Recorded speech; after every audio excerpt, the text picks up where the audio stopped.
یہ ہے جبل احد، جس کے بارے میں آپ صلی اللہ علیہ وسلم نے فرمایا تھا کہ ہم سے محبت کرتا ہے اور ہم اس سے محبت کرتے ہیں۔ اور اس جگہ پر اسلام کی دوسری بڑی جنگ احد لڑی گئی تھی، جس میں 70 صحابہ شہید ہوئے تھے اور اس قبرستان میں دفن کیے گئے تھے، جس میں آپ صلی اللہ علیہ وسلم کے چچا بھی شامل تھے۔ اور یہ ہے احد پہاڑ کے اندر ایک غار جو آپ دیکھ سکتے ہیں، اور یہ حضرت عثمان غنی رضی اللہ تعالیٰ عنہ کا باغ ہے، جس میں آپ کھجور کھا سکتے ہیں۔ اور یہ کنواں ہے جو حضرت نے یہودی سے خرید کر مسلمانوں کے لیے وقف کر دیا تھا۔ اور یہ مسجد قبلتین ہے، جس میں ایک نماز دو قبلوں کی طرف پڑھی گئی تھی۔ یہ آپ اندر سے بھی دیکھ سکتے ہیں، جس کے بارے میں مستقل ویڈیو میں ریکارڈ کر چکا ہوں۔ ایک قبلہ جو ہے نا وہ خانہ کعبہ کی طرف، اور یہ قبلہ مسجد اقصیٰ کی طرف ابھی نشان موجود ہے۔ اور اس جگہ پر جنگ خندق لڑی گئی تھی۔ مشرکین مکہ نے 10,000 کا لشکر لے کر مسلمانوں پر حملہ کیا، مدینہ منورہ پر۔ مسلمان نے خندق کی کھدوائی اور یہاں پر ان کو روکا۔ یہاں پر اس کے آس پاس 7 مسجدیں ہیں، اور ایک مسجد جامع مسجد خندق کے نام سے بھی موجود ہے، بڑی مسجد ابھی بنی ہوئی ہے۔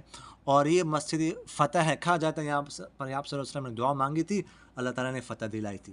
اور اس علاقے میں حضرت ایوب انصاری رضی اللہ تعالیٰ کا گھر ہے، جس میں آپ صلی اللہ علیہ وسلم ہجرت کر کے 5-6 مہینے رہے تھے۔ اور کہا جاتا ہے کہ یہ حضرت فاطمہ کا گھر ہے، بعد میں حضرت حسین اس میں رہے ہیں۔ اور یہ ہے مسجد قباء، جو سب سے پہلے جو ہے اس مسجد کی اسلامی بنیاد رکھی گئی ہے، آپ صلی اللہ علیہ وسلم نے اپنے مبارک ہاتھوں سے رکھی ہے۔ اس میں 2 رکعت نفل پڑھنے سے عمرے کا ثواب ملتا ہے، جس کے بارے میں تفصیلی ویڈیو ریکارڈ کر چکا ہوں۔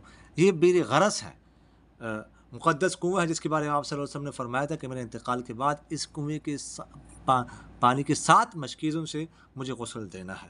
یہ کنواں ہے مسجد قباء سے آدھی میل کے فاصلے پر۔ اور یہ حضرت سلمان فارسی رضی اللہ عنہ کا باغ ہے، جو آپ صلی اللہ علیہ وسلم نے اپنے مبارک ہاتھوں سے لگایا تھا۔ اس میں درخت جو ہے نا خود لگائے تھے، یہ آپ دیکھ سکتے ہیں۔ اور یہ مسجد بلال ہے، جو کافی مشہور ہے، مسجد نبوی کے بالکل قریب ہے۔ یہ مسجد غمامہ، جس کے بارے میں تفصیلی ویڈیو ریکارڈ کر چکا ہوں۔